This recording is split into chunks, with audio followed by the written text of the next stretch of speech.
All right, finish this statement for me. What goes around, you guys know it good. That's what we're going to talk about today.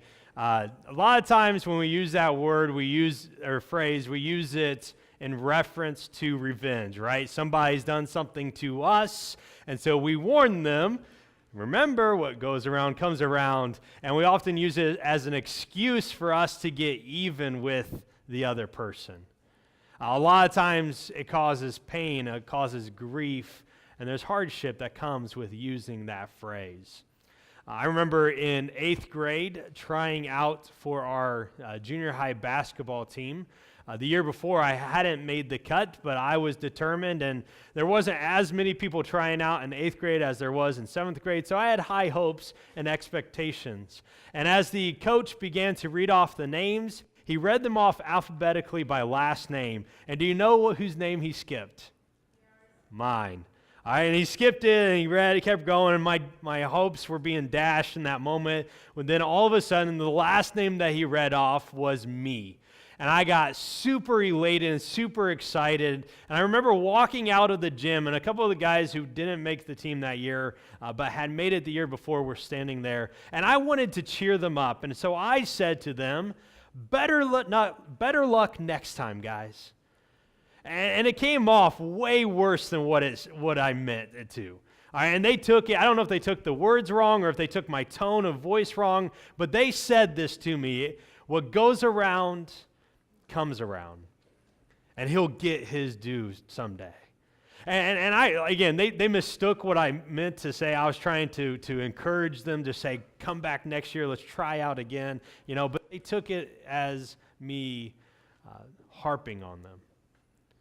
And they spent the rest of the year making my life miserable because of those simple words. It's a phrase that happens a lot. If you ever watch baseball, you know that it takes place all the time. What goes around comes around.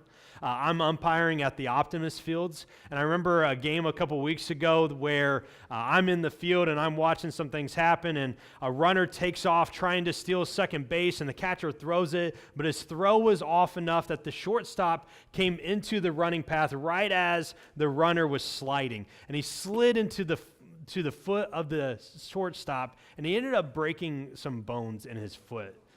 All right, and so he's sitting there writhing in pain and just on the ground. And the shortstop, he felt terrible. He's like, oh man, sorry, I didn't mean to do that. I'm sorry that happened. And so they switched out the runners, and the next inning came, and the shortstop came up to bat. And do you know what happened? Those who watch baseball know exactly what happened, right? All right, the pitcher, who had a good throw and knew how to throw, he, with everything that he had, threw it as hard as he could right at that shortstop. What goes around comes around. And it's amazing to watch this play out. And yes, sometimes it is in regards to revenge, but sometimes it just happens naturally. When someone does good, when someone is nice to people, when someone has grace and mercy, oftentimes that emotions, those things that he is giving, comes back to him. On the same side of things, when someone is evil, when they do bad things, when they're not always nice, that is reciprocated to them as well. What goes around comes around.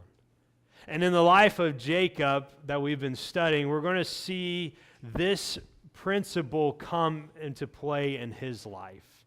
If you have your Bibles, we're going to be in Genesis chapter 29 today. Genesis chapter 29, and I'd encourage you to open up and to follow along with us.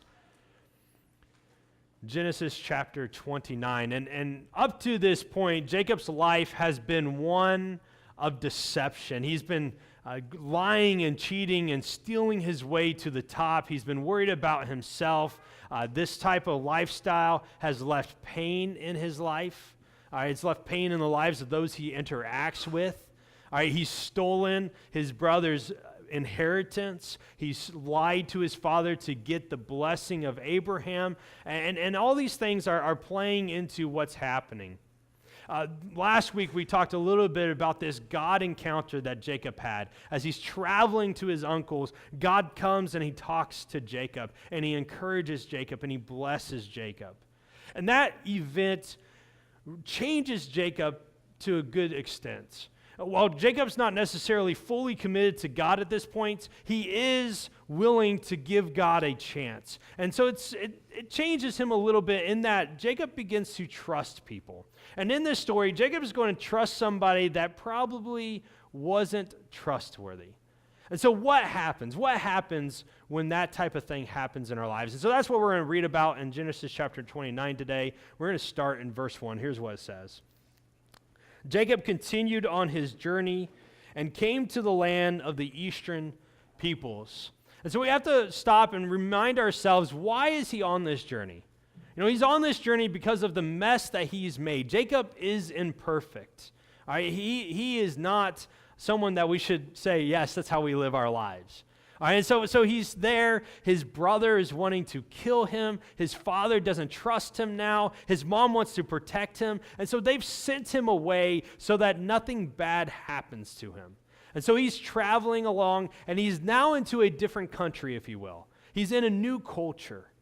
All right, the language probably isn't the same. The people, they act a little bit differently than he does. But there are some things that are always the same no matter what country you go to. While people may speak different languages, while they may have different cultures, if you are in the same professions, oftentimes there's more connections with that person than there is against that person. And so Jacob is here, and he comes across some shepherds. And while he's watching these shepherds, he recognizes that their struggles that they're dealing with in their line of work are the same struggles that he deals with. And so he feels comfortable enough to go to them and to talk to them. And so here's what happens in verses 2 through 3. There he saw a well in the open country, and there were 3 flocks of sheep lying near it because the flocks were watered from that well. And the stone over the mouth of the well was large. And when all the flocks were gathered there, the shepherds would roll the stone away from the well's mouth and water the sheep. And then they would return the stone to its place over the mouth of the well. And so Jacob's been traveling. He sees these guys that he can relate to. All right, they are shepherds, and they're gathering around a well. Wells were often protected things. All right, they were something that were guarded. And in this case, it had a large stone that probably took a couple of people to move.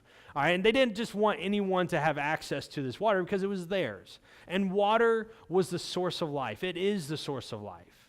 All right, we have to have clean water to survive. All right, and so we have this well, and these shepherds are coming, and basically probably what happens is they would gather to water the sheep, and then they would go out their own ways so that the sheep weren't eating from the same fields. And then they would come back, and there was safety in numbers, and so they would wait for everyone to get back before they would water their sheep again so that they knew that everyone else was safe as well. And so we have this scene taking place in front of Jacob where he recognizes what these guys are, he understands what they're doing, and he goes to them and he begins a conversation. And the conversation starts like this. He asks the shepherds, "My brothers, where are you from?" And then they replied, "Haran," and this is the town that Laban, his uncle, lives in. And he said to them, "Do you know Laban, Nahor's grandson?" And they replied to him, "Yes, we know him." And Jacob asked, "Is he well?" And they said, "Yes, he is." And here comes his daughter Rachel with the sheep. Jacob has probably been traveling this whole way, not really certain where he was going. They didn't really necessarily have a Garmin to guide their way. They didn't have a map to follow. He just knows that you walk in this direction until you reach it, okay? And so he's probably heading that way. This might be the first people he's talked to. And so he's just asking, "Where am I? Where am I? Where are you guys from?" So that I can kind of get my bearings on where I need to go. And it just so happened that these men are from Haran. For him, Haran is rescue. It is safety. His brother is seeking to kill him. He knows he has to leave until his brother comes down. And the one person that he needs to find is Laban, who lives in the town of Haran. At least they think so. And so Haran is a road marker for him. Yes, I have made it there.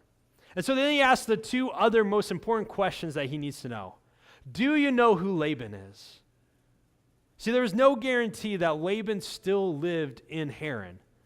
No, they didn't have emails. They didn't have a postal system. All right, so they had to rely on people traveling. And who knows if Rebekah had ever heard from her brother after she left. I mean, the likelihood of that happening is very slim. And so he's sitting there, Jacob, and he's wondering, do you guys know Laban? Is he still there? Has he moved on? Has he gone somewhere else? And again, lucky for him, they know Laban. And then the next most important question is he well? Because Laban is the rescue that he needs. If Laban's not well, there's no way he's going to take Jacob in. If Laban is poor, there's no way he can support Jacob. Is Laban well? And they say yes. And in fact, here comes his daughter. I mean, what a moment. You know, God had promised Jacob, I will see you to Laban, and I will see you return. And here he is seeing God fulfill some of the promises that he had made in this last chapter. I will make you get there safely. So the only thing that Jacob has to do now is to convince his uncle who he is and to take him in.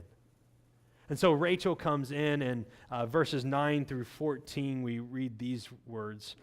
While he was still talking with the shepherds, Rachel came with her father's sheep, for she was a shepherd. And when Jacob saw Rachel's daughter of his uncle Laban and Laban's sheep, he went over, he rolled the stone away from the mouth of the well, and he watered his uncle's sheep. And then Jacob kissed Rachel, and he began to weep aloud, and he told Rachel that he was a relative of her father, the son of Rebekah. And so Rachel ran and told her father. And as soon as Laban heard the news about Jacob, his sister's son, he hurried out to meet him. And he embraced him, and he kissed Jacob, and he brought him into his home. And there Jacob told him all these things.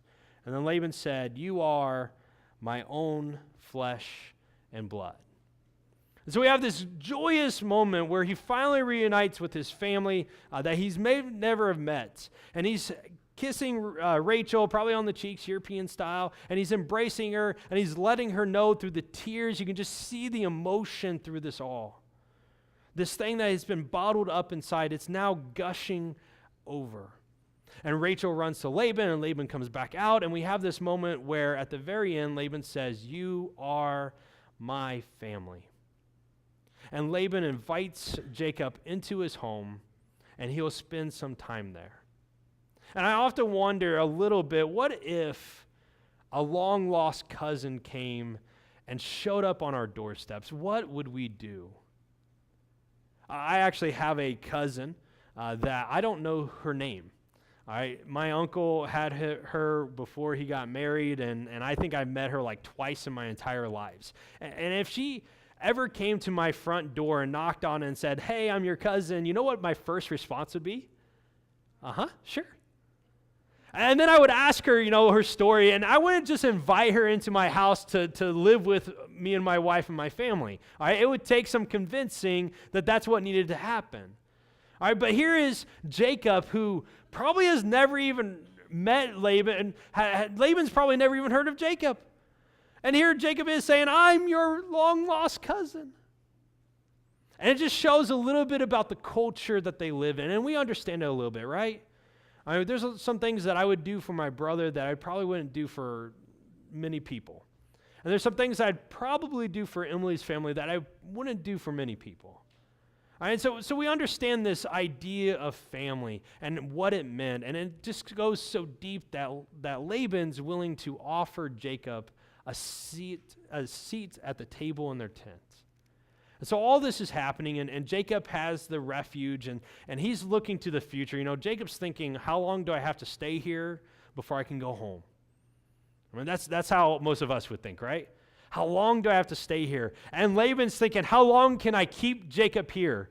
Because the moment Jacob comes in, the moment Jacob starts working, everything starts to go well for Laban. His flocks begin to increase. Things are going fantastic. He has more help in the fields, and he doesn't even really have to pay them. He's family. And so things are going well. And so Laban is trying to think in his head, how can I keep Jacob here longer? And so Laban's going to come up with an idea. And in the second half of verse 14, we start to read what Laban does. Laban comes to Jacob and he says to him, after Jacob has stayed there a whole month, just because you are a relative of mine, should you work for me for nothing? I don't really want to pay you, but you should get paid something, okay? Tell me what your wages should be. And Laban had 2 daughters. The oldest was named Leah, and the younger was named Rachel. Leah had weak eyes, but Rachel had a lovely figure and was beautiful. Jacob was in love with Rachel, and he said to her, I'll work for you 7 years in return for your daughter, Rachel. All right, so here's what's happening, okay? Laban said, hey, you need to work. I want to pay you. What can I pay you? And Jacob says, I need to get married. And why does he need to get married to one of these daughters? It's because of what Isaac had said to Jacob before he sent Jacob away. Isaac gave Jacob a final command and a blessing. And in the final command, he told him, go to your uncle Laban and find a wife. And so Jacob is here now. He's with his uncle Laban. He's had a whole month to look around, and he's decided Rachel is it. Why Rachel? I think some of it is because we're told that Leah had weak eyes, which means that she wasn't pretty to look at, okay? That's the Old Testament way of saying that. All right, and Rachel was beautiful, and he was in love with Rachel. And so he says, I want Rachel. Now, it isn't that he's buying Rachel. We sometimes cringe at the way this is phrased. The reality is that in old times, there was a dowry that was often paid. And the reason why a dowry was paid was because within a family unit, everybody had some kind of job. It took the entire family working together to succeed. And so more than likely, even the daughters did something. And so if you married a daughter from a man, all right, the father of the bride, all right, he was losing a hand in his house. But the task that she was accomplishing still had to be done. And whether that was renting a servant to come and do it or whatever it took. And so whatever task she was doing, a dowry would be paid so that it could get accomplished with her being gone.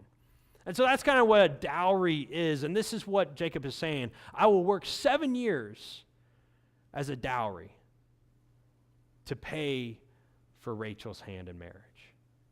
And so here's what happens. Laban said to him in verse 19, it's better that I give her to you than to some other man. Stay here with me. And so Jacob served 7 years to get Rachel, but they seemed like only a few days to him because of his love for her. And we have that romantic side, right? 7 days were a few, or 7 years were a few days. And we all say, "Aw, how cute, how wonderful." That's the type of love we want, right? All right, so all this is happening. All this is happening, and Jacob is getting the things that he wants. He's getting a wife. All right, and we get to the climax of the story. And here's what happens in verses 21 through 24. 7 years has passed. Jacob came to Laban. He said, "Give me my wife. My time is complete. I want to make love to her." And so Laban brought together all the people of the place, and he gave a feast. And when evening came, he took his daughter Leah, and he brought her to Jacob. And Jacob made love to her. And what we see happening is the ironic portion of this story, right? The trickster gets tricked. Jacob has spent his entire life deceiving people left and right. It is his task to make you think that you're doing what he wants you to do. And here, Laban tricks Jacob. Because the woman that he paid for, that he worked for, that he paid a dowry for, was Rachel, not Leah. Now, how did Jacob not know? I don't know. They didn't have electricity. Maybe it was dark in the tent. I don't know. Maybe he was drunk from the feast, right? I don't know. But he's going to find out. And he's not going to be too happy. In the next verse, we read this: when morning came, there was Leah. Surprise! So Jacob said to Laban, "What is it that you have done to me? I served you for Rachel, didn't I? Why have you deceived me? Jacob has trusted Laban. For 7 years, he's worked for Laban. He didn't think Laban would even do this type of thing. And it's interesting because I think Esau trusted Jacob as well. And I think Isaac trusted Jacob to be truthful with him, and yet Jacob deceived both of those guys. And the deception that he's been handing out like candy to other people is finally given to him.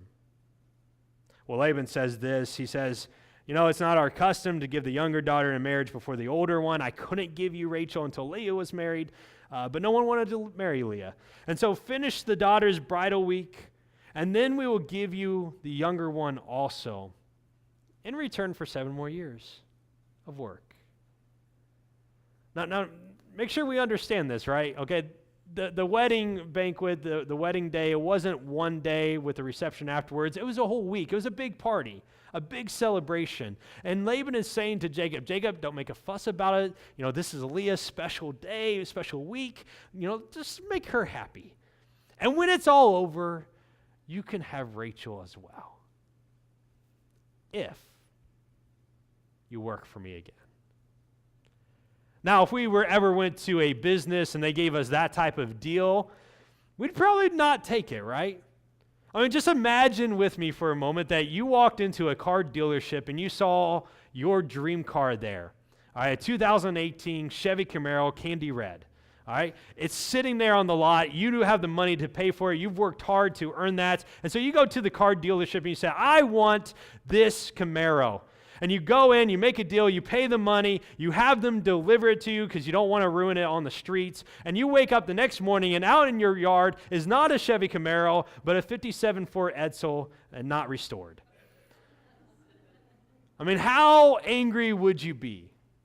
Most of us would go to the dealership and say, what have you done? And that's what Jacob does. What have you done? And if the dealership said to us, you know what, you could still have that Camaro you had your eyes on, you just have to pay us another $35,000. I mean, most of us would be like, no, give me my car. But Jacob's response is this in verse 28. It says, Jacob did so. He finished the week with Leah, and then Laban gave him his daughter Rachel to be his wife. And so we have this scene played out where Jacob again agrees to working another 7 years, a total of 14, for Rachel. And throughout this story, I think there's one truth that we really have to hone in on, and that's this. In the end, how we treat other people is how they will treat us in return. And that's something that I know is just natural. We have phrases that say that. We say things like, what goes around comes around. And we understand that to a great extent. But do we live with that in the back of our minds? I mean, Jacob has been deceiving people left and right. And this will begin a relationship between Jacob and Laban that over the next couple of weeks we're going to see where they're just trying to deceive one another. And they're trying to get the better of one another. And it just results in a mess of two imperfect people playing out in the story of God. The New Testament has this phrase as well. It says, you reap what you sow. And in our lives, how we treat other people is how, in the end, we will be treated. And God has a perfect harvest for his imperfect people. And so it matters. It matters how we treat people. It matters how we treat our neighbors, the people that we're in contact with, the people that we live near, the people that we work with. It matters how we treat them. When Jesus is asked, who is our neighbor? His answer is everyone. Everyone's your neighbor. And so with that in mind, we have to take these words of Jesus in Matthew chapter 7 that say this: so in everything, do to others what you would have them do to you. For this sums up the law and the prophets.